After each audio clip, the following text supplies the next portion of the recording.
Ladies and gentlemen, I'm excited to have this next guest on the show.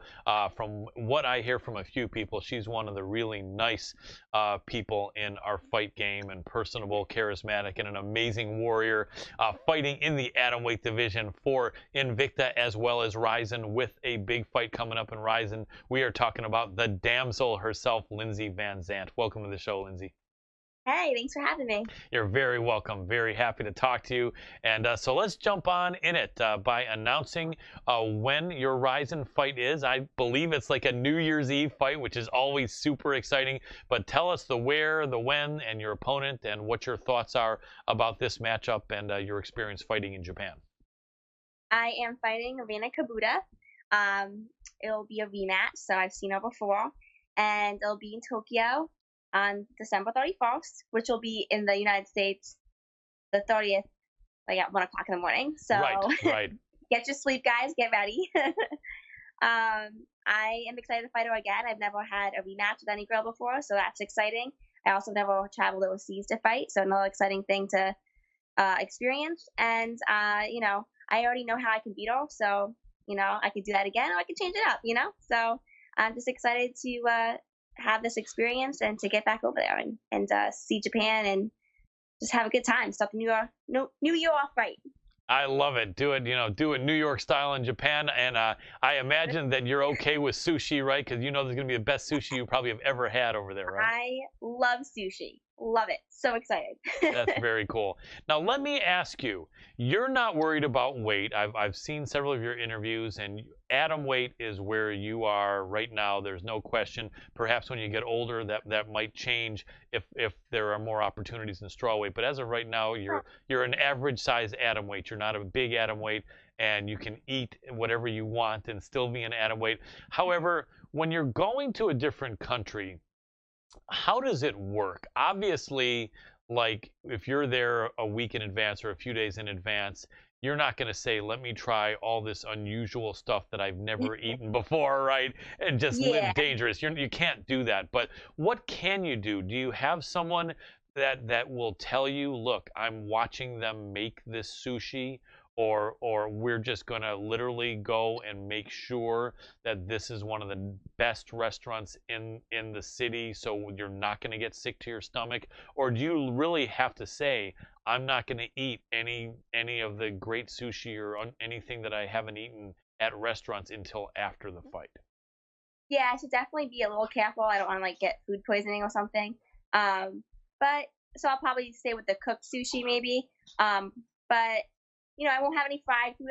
I'll eat how I normally eat, just in Japan, and I won't try like any new crazy stuff until after, which sucks because I'm gonna want to so bad. But I'll be careful and make sure that I don't hurt my stomach. But yeah, basically just stay with fried food. Have cooked sushi just to be on the safe side and stuff like that. That makes sense. And you've never been to Japan, but have you ever been on a long flight to another country before? Nope. The longest I've been on a plane is like 3 hours. Wow, wow. Well, are you getting tips from friends, or are you looking online for any tips on like a long flight? Yeah, everybody's been giving me tips. Both of my coaches have been to Japan, so they know what they're doing. So they'll just tell me what to do. So very cool. Very cool. Here's one thing that I learned that I didn't know, and that is that the older you get, the harder it is to do long flights. Like I know I talked to someone on a show that said they saw a really old senior citizen on a flight to Europe. So it does happen, but it's not as common, because at your age, and I know you're 26 and you're in great shape and you're an athlete, it's not going to be tough. You're not gonna feel like you're 100 years old after a long flight to Japan. But if your grandmother tried to take that flight to Japan, it's not going to be good how her body's going to feel at the end of the flight. So I would just say, realize that, right now you're good to go, but tell me if I'm wrong, majority of the people you'll see on that flight are going to be not old because of how I have to hey, that will give me something to do on the flight. I'll take a tally, I'll count everybody, I'll walk around. Yes. I'll give you the tally. I'll just like, excuse me, so how old are you? Yeah, exactly. Or if you can do that to some people and then just guess like the general age range for the rest, I'm going to bet you're going to find almost everyone like under 50 and probably a lot under 40. you know, and then younger people. But yeah, but no, you'll make it fine. And then are you going to be there probably what, 5 days in advance, a week in advance? A week. Yeah, we're leaving on the 24th. Very cool, and you'll be fine, and just get your sleep on schedule, and you're going to be good. But you've really been killing it. You've been really impressive in your fights, and I think the only loss you've had in the last couple of years was a split decision in Invicta, and that could have gone either way. I think a lot of people felt you won that fight, but in reality, yeah, when you've lost in the last few years, it was razor thin. Otherwise, you're really killing it. So I think you're on a really good track. Tell us a little bit about where you train and who helps you there, and what's good about training at that gym. So my main gym is Precision Mixed Martial Arts in Poughkeepsie, New York, and I train underneath Brian McLaughlin. Oh my God, sorry, Brian McLaughlin. I trained a lot today, guys. That's Sorry. okay. Not a problem. Not a problem. Brian McLaughlin, and I'm so lucky to have a bunch of the guys helping me get ready there. I just trained with Shorty Santella. He's like the top flyweight in the United States, basically. So I'm so excited that I get to work with him and Brooke Fahey, which is around my size. He's awesome, up and comer, amateur MMA fighter. So I get to work with them. I get to work at Stockade Muay Thai. So my stand up has gotten a lot better. Working with those guys for a couple of years now, and that's in Kingston, New York. So hit them up. So yeah, no, I'm really lucky. I have a lot of awesome guys around here that's been helping me get ready. I also travel a lot too. I go to New Jersey. I've trained at Miller Brothers. I trained at Pure. I train a lot in New York City at Henzo Gracie's Academy. Oh. Then I have a couple of friends down there. Raquel Harris, who is right now fighting the USA Boxing Olympic Trials in Illinois there. So I have a lot of cool training partners. I work with a lot of Invicta fighters at Henzo's as well that also get ready there for their fights. So I'm lucky to be in the area I am and being able to travel a couple hours here and there to get what I need in. I've been in Nicatones too, yeah. So that's like 2.5 hours away. Yeah, I'm all over the place. A lot of awesome people to work with. I'm so lucky. It is. I recognize the names of pretty much everyone you mentioned, and that really is like a group of killers. And so tell us a little bit about your backstory, maybe starting when you were like maybe in high school. Did you start getting into martial arts or sports then? What got you into fighting, and how did you get in it? And who were people that you looked up to in the sport going into your career in MMA? Awesome. Yeah. So in high school, I was probably about sophomore year. I played a lot of sports growing up: soccer, softball, volleyball, track. I did a lot of stuff growing up. But when I was in high school, my softball coach, he got me into watching the UFC. And I'm like, wow, this is so awesome. And I started Taekwondo when I was 7, and I got bored with it. I became a second-degree black belt. So I did Taekwondo for about 5 years. And then when I hit 13, I wanted to try something else. I started doing Brazilian Jiu-Jitsu. And all shout out to my sister. My parents wouldn't have let me do it without her because I was so young and small. And there was no kids classes back then. So, it was me, my sister, and all these big dudes. So if it wasn't for her, I wouldn't be where I am today. So I started jiu-jitsu. That gym started having boxing and Muay Thai, so it kind of became more of an MMA gym. So at 16, I was doing all of it. And I knew I wanted to fight because I was watching the fights, and Invicta started. I started watching Invicta and those new girls coming up. So like I love Tisha Torres and Rose Namajunas. I've been watching them from the beginning, and I'm so blessed that I got to meet both of them. They're both really cool chicks, and so yeah, I really look up to those girls, and that's just looking up to those girls and then being in the Invicta is kind of like weirded me out. I'm like, oh my God, it's happening. That's it. I'm still like in shock that I'm like doing it, Absolutely. And now like little girls are looking up to me, which is like the coolest thing, and I get to be their role model. So I really like. It's something that I really appreciate because I looked up to girls when I was young. So that's cool. Yeah, so I started doing all that, and then I got my first fight when I was 18. I got a Muay Thai fight, and I did WKAs, and I told my parents I was going to visit a friend in Virginia because that's where the WKAs were, and I lied obviously, and I was going to fight because they didn't let me fight. They just didn't want me doing that, and so I just snuck down there and fought real quick, and it was so funny because it was like a tournament. So the whole day I'm feeling good with my friend. We're moving around, and all of a sudden, like they're like, "You're next," and like adrenaline rush. Oh boy, yep, I bet. And I started getting hit with the noodle. He's like, "What are you doing?" And I'm like, "I don't know." Right, right. You start having Like, second thoughts, right? So then I get in there. I don't even remember the first 2 rounds. You know, it was back and forth.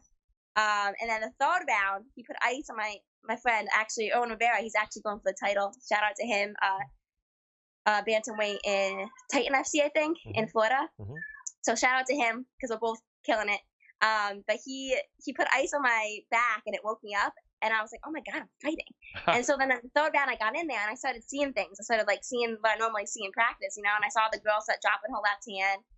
And I was like, oh, damn, I should go a head kick. I hit her in the head. She dropped. And it went to split decision, but like that head kick won it for me because I was Nice. getting moved back the whole time. And I just remember like talking to myself now, I'm like, Lindsey, you just lied to your parents. You stuck down here. You have to win this fight. You have to make it worth it. Like, so I was just so glad that I won because I've been pissed driving all the way back. I can Plus, imagine. I got in trouble because my parents found out.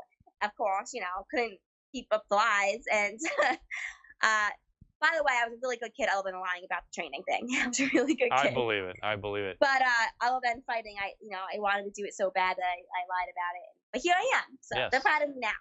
I'm glad. That's what I was going to say. Are they supportive in your career? Yeah, it was a long time coming. Obviously, like it took about 8 years. They finally came around when I made it to Invicta, and they realized that I was being successful. But like any parent, they don't want their kid doing something where one, they're getting hurt, and two, they're not being successful within a least amount of time. Yep. Like they want me to be successful, make money, like a normal human being. So yeah, it's paying off now because they see that I can actually make a living doing this stuff. So yeah, they've come around, so it's good. That's but very yeah, cool. it was rough beginnings. I can imagine. I can imagine. That's a great story. Well, I think that you're able to do Rizin and Invicta. They're okay with you going back and forth, or is that not the case? Yeah, Invicta is amazing. I signed a contract with them, and as long as they agree to it and they approve it, you can fight outside of the contract. So they've been so awesome, and I've been fighting for Bellator a couple of times. Now I'm fighting for Rizin, so they've been really cool with letting me fight outside the contract. They've been like, I'm so lucky. That's awesome. And on the card that you're fighting on the 31st in Japan, which will be the 30th here, or is it the first in Japan, 31st here? It's the 30. It's like the 31st in Japan. So That's right. Night.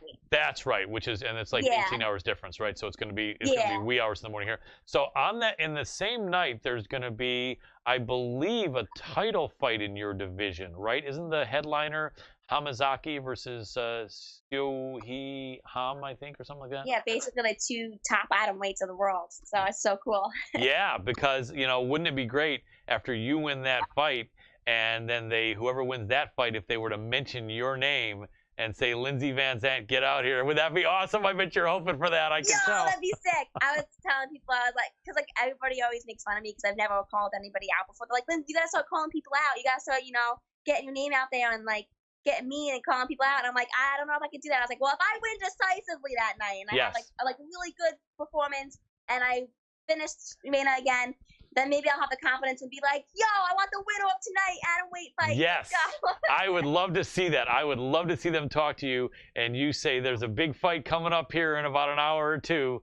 And that's the title fight. Whoever wins that, get me in there. I'm going to take that title. I would love that. So I'm going to send those good vibes, and I know you can make that happen. And that would be great because then you'd be there. And the good thing is, whether that happens or whether you get invited to fight the winner right away, or if they have an injury and there's a delay or whatever, you could still be fighting for Invicta. So I think your future is bright. I have a lot of good things. Yeah, you really do. You really do. And you've got such great energy. I know that we'd love to see the UFC implement an atomweight division. And I know that you would be down for it. I mean, not that you wouldn't want to fight the winner there in Rizin or Invicta, but if things played out and you didn't have any obligation for a certain time period and UFC wanted you, I know you'd love it. Would you rather get into the UFC just as an individual fight, or if they decided we're going to create the atomweight ultimate fighter and we're going to audition people to be in the tough house, would you like that? Which would you prefer, going through the tough house and being a reality TV star, or not having to deal with that and get a UFC fight, just individual fight? I don't know, because I think it would be like an experience to do the tough house because you get to fight like every week basically, so that'd be pretty cool, and you also get to work with a lot of fighters, which is cool. So I don't know, that's a hard decision because then if I get a UFC contract and I lose, then it's like, you know. But at least if I'm on a tough show, I have multiple fights. I see a little bit more of me, Right. maybe. Um, Reality TV, I don't know if I'd be good at it, but I kind of would probably just like watching. I've watched a bunch of toughs in the beginning, Yeah. and I'd probably just stay to myself and do my own thing. But I don't know. Yeah. It would be an experience. I'll say that. Yeah, it'd be interesting. I mean, they probably don't give people an either or option, although they might. It'd be funny if that you killed it so much like in the next year or 6 months until they made the atomweight division, and then they said, all right, Lindsey, we want you here. Do you want to be in the tough house or do you want to just take a fight? That'd be awesome. Yeah. You know, then you could pick it then. It'd be a tough call, but It would be a tough call. yeah, but I'd love to see that presented to you, and hopefully it will be. Well, I know you were kind enough to agree to jump into our pros pick segment here. We've got maybe about 10 minutes or a little bit less left here, and so let's jump in here. I think we're breaking down 3 fights. Let me take a look to be sure here. There is our communication here, and let me see, 1, 2, 3 fights. Yep. Let's start out. Let's save the best for last, the women's fight. And I think that they're all great, but I think as far as what might bring your excitement is the women's fight. So we'll save that for last. Let's start out, though, with... Yeah, they're freaking awesome. I can't wait. Yeah, we're going to be there, too. We're flying out tomorrow to be at Ultimate Media Day. Yeah, I can't wait. I know, all right? I wish you could be there. You will be soon. One day we will see you. We'll be in the press row, and you'll be fighting, and we'll interview you, and we'll remember back here to December 11th, 2019. But, yep, but for now, let's get your opinion on Max Holloway, the man they call Blessed from Hawaii, versus Alexander Volkanovski from Australia. Speaking about long flights, I think he'll be taking one, or he's already taken one. He's already there, right? But interesting fight. It's a rare fight at 145 where there's such a big height and reach difference. But that's not everything, as people know, especially fighters know. Give me maybe a 1-minute breakdown on how you think that fight's going to play out. What are some interesting things to look for, and you know, a winner if you have one at the end. Well, I'm a huge Max Holloway fan. I love him. I think he's awesome. I love the way he approaches fights and his stand-up, especially watching him against like Brian Ortega. Like, that's an epic fight right there. I could watch that all day, every day. He's just so technical on his feet.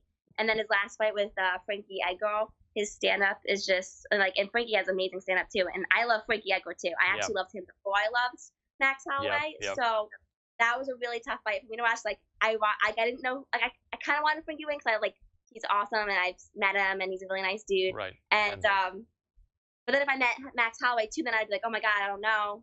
Anyway, so that was a tough fight for me to watch, but it was a good one, and I definitely would be picking Max Holloway just because I love his stand up and his ground game stuff is awesome as well. I don't know too much about Alexander. I don't even know Alexander. You know, I can't even say much about him because I haven't seen him fight that much, to be completely honest. Right. But, you know, anything can happen in a fight, so, but I don't think it's going to go all 5 rounds. Gotcha. So Holloway by stoppage in a 5-round fight. Sounds good. Awesome. I think I'm going to pick him apart, just like he does. Yeah. Pretty much everyone at featherweight, right? You know. Exactly. Absolutely makes sense. Next up, the 2 welterweights vying for a welterweight champion. Kamaru Usman, the champion, going up against the outspoken and much hated by a lot of people, Colby Chaos Covington. 2 Florida guys there facing each other. American top team, both of them. What do you think in that one? Have you seen anything in either guy that makes you feel that one is going to take control and dominate this fight, or is that much better? What do you think is going to happen? Or could this be a dull fight because of how good they both are at wrestling? Or how do you think this fight's going to play out, and then a prediction? Yeah, I'm wondering if both of their wrestling would stop each other and it'd be more of a stand-up fight. That's what I'm guessing is going to happen because both the wrestling is so good. And then they both have different styles standing up. So I wonder if it's going to be like a match, like stand-up match, or if one of them is going to get the better of each other and get a takedown. But they both have such good wrestling, so I doubt it. But I'm voting for Usman on this one. His performance against Tyron Woodley was amazing, and I listened to the Joe Rogan podcast on him and stuff, and he just seems like a really nice all-around guy. So it's hard to vote for, it's just hard to vote for freaking Kobe, man. I just I can't do it. Like, I watched the Embedded and stuff coming up, and I'm just like, but I've actually heard he's a really nice guy in person, and it's but I still just I can't do it. It's too much. It's too much. I'm not all about that. Yeah, I agree. Yeah, I get a feeling you won't be the heel in your career hated. I think you're too Yeah. upbeat and cute and personable. So yeah, Colby isn't that, but then it is a question. Some of it's a put on, but it's a intense put on. I heard him say in an interview he's had to take it up to 11th gear sometimes with his craziness, and yeah, he has, but it gets a lot of haters. But yeah, that should be a really interesting fight, and Usman probably will win a slight favorite. Okay, now let's get to one that I really want to hear your breakdown of this fight. Germaine Durandamy, the former UFC featherweight women's champion, going up against Amanda the Lioness Nunes, who is the current UFC bantamweight and featherweight champion, but this is for the bantamweight belt. To me, this is one of the most dangerous opponents that Amanda has gone against. And not only that, in every other fight since she's been the champion, she's been the better striker, except possibly for Valentina, where she was the bigger woman and maybe equal strikers. This is going to be a first where she's not the bigger woman or the better striker, at least technically. Maybe I'm wrong. Give me a play-by-play. What do you think we're going to be looking at? How is this going to tell us the story of what do you think what this fight's going to look like, and some of the ways that you think it could unfold as the fight draws on? I think Amanda's gonna have no problem at all, honestly. She's the champ for a reason, and I think that she's gonna have a huge advantage on the ground. And then like they both have knockout power, obviously, but I just think that why not take it to where you're gonna have an advantage? So I think Amanda will take it down and she'll finish it on the ground. Makes sense. Maybe she'll get whole flashbacks of the first time she beat her with some elbows. Right. And she should do that. Now, if Amanda decided to just stay in the pocket and not even try for takedowns, I think this fight becomes a lot more dangerous for her. Possibly, but I mean, like, she beat Cyborg, you know what I'm saying? That's true too, you right? can't go against someone who's beaten Cyborg. Yeah. I can't in my right mind and I can't think that anyone's gonna be like, yo, like Amanda's gonna lose. Because she literally beat the best there ever was. So like Cyborg, like she beat Cyborg. Like you just can't even. She's a champ. Like Yep. come on. And then here's a question for you: if somehow the unexpected happens and Germaine wins, what if Amanda said, okay, this was a close fight, or I just got caught here. I'm demanding a rematch in this fight for my other title at featherweight. That could happen, couldn't it? Yeah, that could. And that would be a first. I don't think that's ever happened again. Well, that's crazy. Wouldn't it? Would that be the craziest thing? That would be precedent setting. A title fight at one weight, and then the very next fight within like 6 months, the same two people fighting, but for a different. And wouldn't it be crazy if Amanda wins that one? Right? Crazy. What do they do from there? Do you do a catch weight and just go? Something like that, or a rubber match. Anyway, it's going to be crazy. Well, Lindsey Vanzandt, I want to thank you so much for joining us here. In the last minute we have left, I'll let people know it's going to be December 31st in Japan, December 30th here. It's going to be Rizin FC against Rina Kubota, I believe it is, in the atomweight division. How can people watch Rizin? Let us know that, and then right after that, let us know how people can follow you on social media. It's on Fight TV, so you can get the app or go on your computer or whatever. And I think it's going to be like a $20 fee to like basically stream the fights. So Fight TV. Yeah. So then you can follow me at DAMSEL_MMA on Instagram. And then Lindsey Vanzandt or Lindsey Damsel Vanzandt on Facebook. Excellent. And between Van and Zant, there's no space. It's just Vanzandt. Yeah, no space. Yeah. Sounds great. And I think you're like the 4th or 5th fight out of 11 or 12 fights. So they got you pretty high up on that card. I bet that was fun to see, huh? I actually haven't seen that yet, so thank you for telling me. Oh, you're welcome. You know. Yeah, I saw that on one of the big websites out there. Yeah, it looks like you're in like the first half of the bracket, so that's going to be great. Well, I like being in the middle. That's perfect. Yeah, absolutely. And then you can enjoy the fights after. And Exactly. I know you'll be watching that title fight. Well, we're sponsored by Fight TV, so I guarantee you I will be watching you on New Year's Eve there, the 30th here. I'll be cheering for you, Lindsey. It was great chatting with you, and definitely keep us in the loop about your career. And after this fight, we'd love to talk to you again and help you promote your next fight as well. Yeah, that'd be awesome. I'll probably have some cool stories from Japan. I'd love that. And remember to look on the airplane and give me the age bracket when you have a chance. Yeah, I'm gonna have to do a tally. My coach is gonna be like, "What are you doing?" Like, oh, I gotta do this. Okay, I gotta do a survey. I love it. I really appreciate it. It was a pleasure chatting with you, Lindsey. Yes. Thanks so much for joining us. Thank you. Have a good night and happy holidays. Thank you so much. You too. Happy holidays.